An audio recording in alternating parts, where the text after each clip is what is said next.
everyone. I'm delighted to be here, and namaste to all of you. I'd like to thank COVR Visionary Awards for this wonderful honor, and the Texas Bookman and the Namaste 2026 organization. You are the people who are carrying the breakthroughs that we made in the 1970s into the future and continuing to bring this genre and the associated genres to an increasingly large public that is looking for music that can heal, that can bring more peace and harmony onto the planet.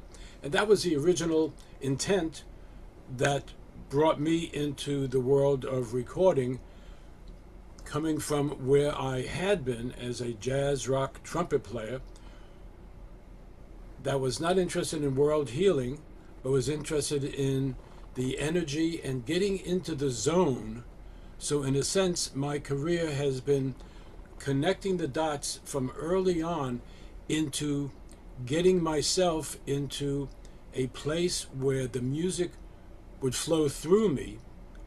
In the early days, it was always much faster, more rhythmic, more intense music. And as we'll perhaps mention as we go on, after a deep meditation, a spontaneous meditation in November 1969, everything changed for me. And then it was, how do I get this new music out to the public?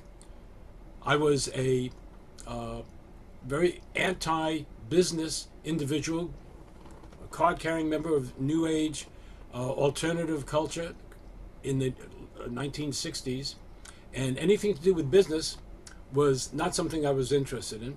Also, the fact that I knew nothing about business, had an attitude about anyone who was in business. I was indeed one of the least likely people who would wind up being involved in the business aspect of bringing the music out to a wider audience from the initial spiritual groups and meditation groups that I was playing the music for. As I learned through a couple of major breakthrough experiences, the retailers, the distributors, and the artists are in a virtual partnership, which was certainly news to me.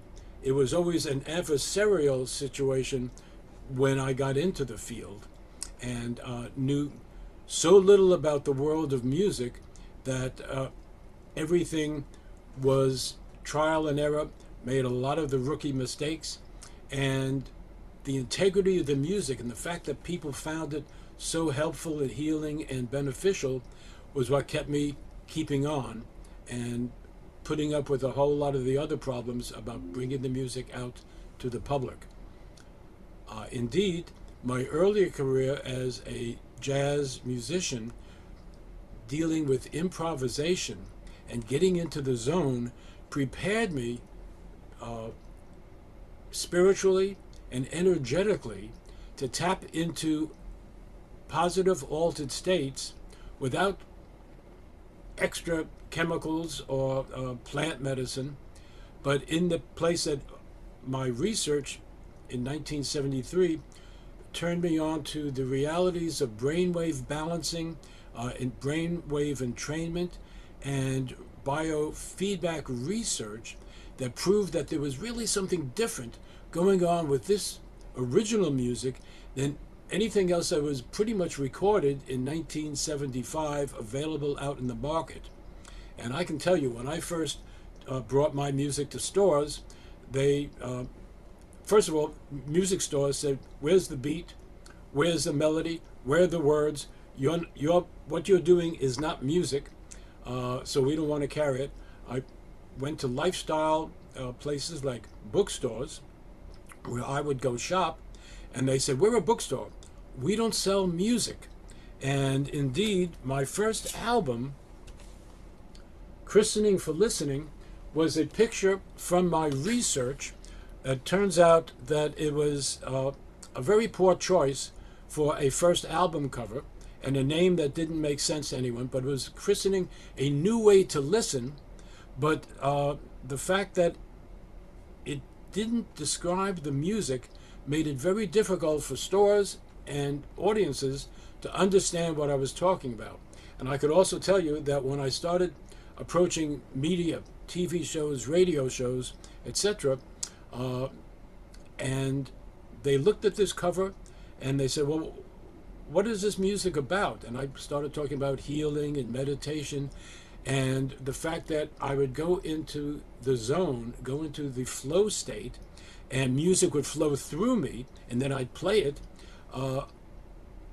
I also used the word channeling in the early interviews, and if I had video of all the eye rolls that I got, and indeed in San Francisco got thrown off the TV set twice, once in 1975 and once in 1985 when my book Sound Health first came out. This was before angels were popular and had reached the mainstream. This was before chakras and yoga had become mainstream. So what I was talking about was a quantum shift in terminology that had not reached the media, and they just looked at me like somebody from Mars, and it made it very difficult to get any traction and any coverage from the music industry. But what was happening also was that stress levels and the research on stress, Dr. Hans Selye and other great scientists and medical researchers proved that stress was a major problem for millions of people. And as I found out when I got an in-depth medical report, that I was patient number one. The doctor actually said, if you don't learn how to manage your stress, you're going to have a lot of physical and expensive medical problems. And I thought this was normal. I thought my stress level was just normal for me, but according to their medical tests, it wasn't. In the same way that when we hear music, when you hear music, you don't necessarily hear the same things that I hear as a trained musician. We don't see the same things that other people see. And I had no awareness, the fact that people hear and see things differently. One of the reasons I didn't even know I needed glasses until second grade, because I memorized the eye chart when they had the E's going in different directions. I thought everybody did that. So this whole entree into sharing the music became an awakening and an expansion of my karma, my dharma, my work in the world. And this is clearly why I was put here.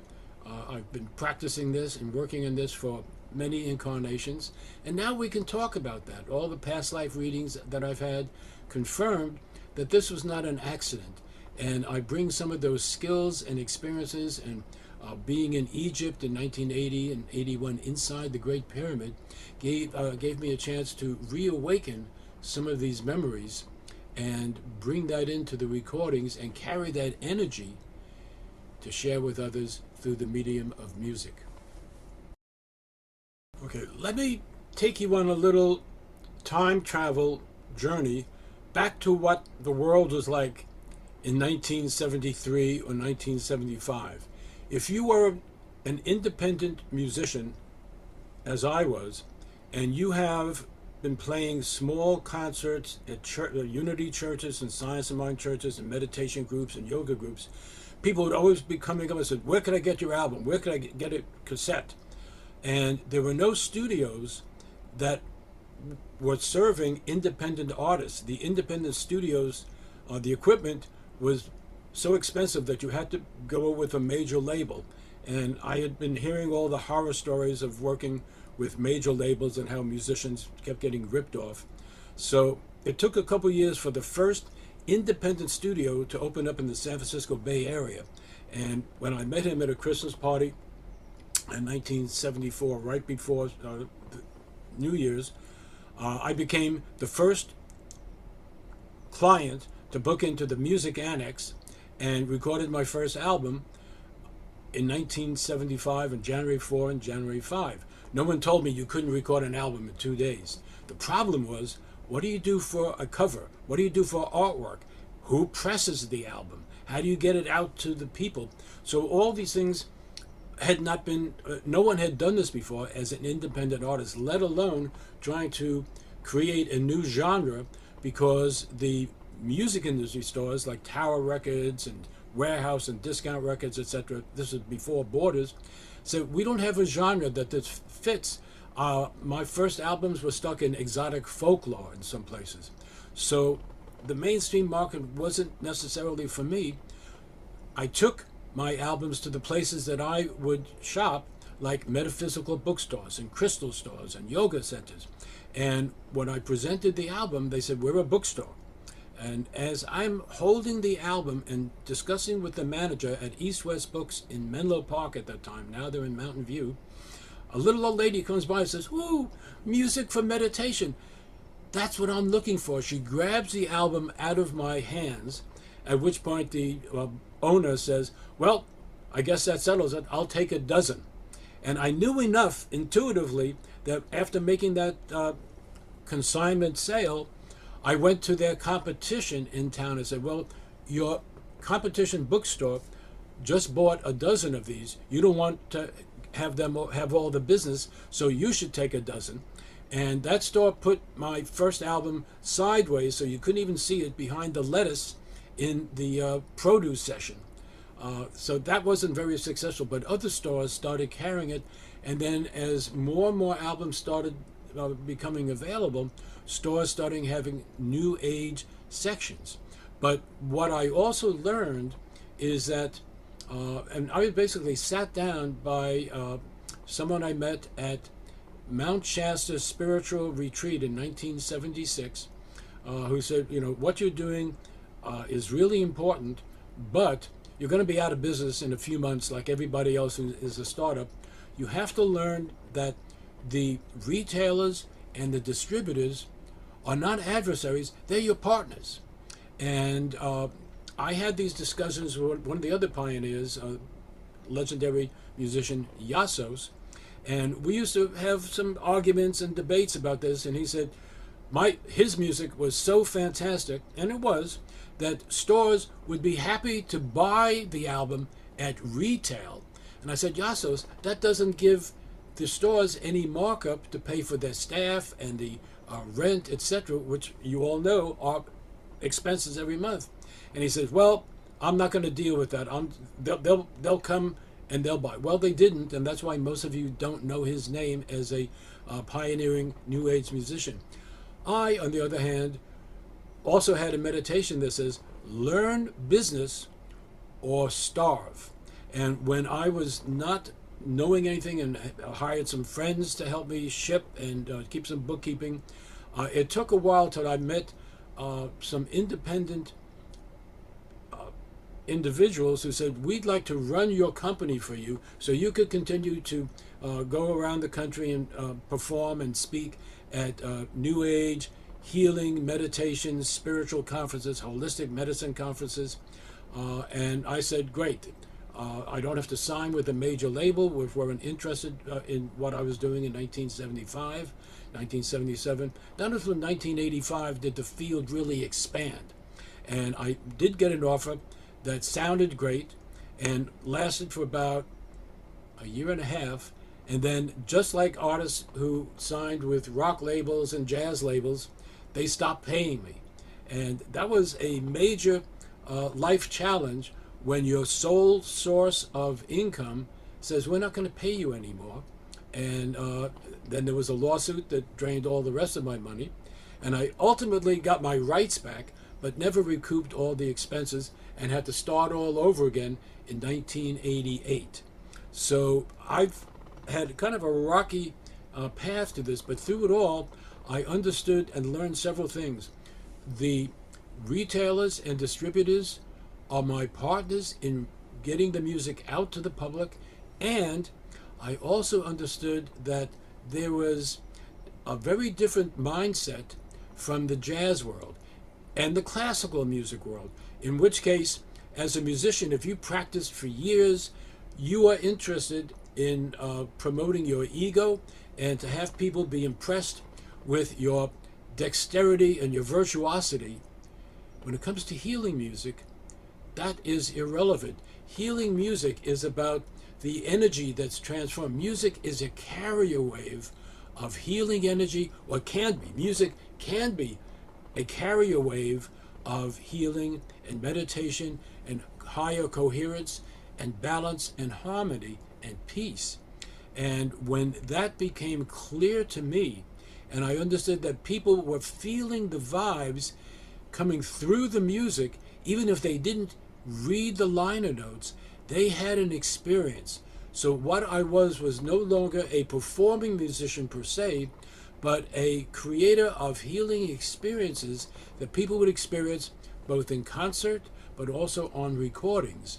And that was why I started getting invited to healing conferences and metaphysical conferences around the country where I could perform and speak. And I was a keynote lecturer talking about the healing powers of music, talking about things that no one else was talking about, combining science, brainwave entrainment, healing energies, going back to ancient Greece and ancient Egypt, but also in the most current and up-to-date biofeedback and biofield energetic sciences that really helped put this field on a sound, pun intended, sound basis, where it was not just about pretty notes, but it was about the energy that comes through and about creating an experience which people can have their own experience and tap into their own spirituality. So that was the goal from day one.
And I certainly want to, again, take this opportunity to thank all of you for keeping the energy, for keeping the music alive, and for bringing the music to an increasingly large and diverse audience who in many cases don't even know the word meditation, but they like and they love how the music makes them feel.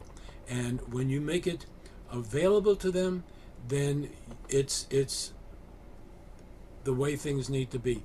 I know a lot of it is online, but there's something that many of us know, certainly us elder statesmen, as it were, that having a CD or having a recording in your hand is a more visceral experience, but however it is, keeping the music alive is a main part of what we're all involved in, and I'm continually delighted to be part of the orchestra that we are all part of in bringing through higher vibrational music onto the planet for the healing. And certainly, as we know right now, with all the wars and all the stresses going on, we all can contribute to playing in this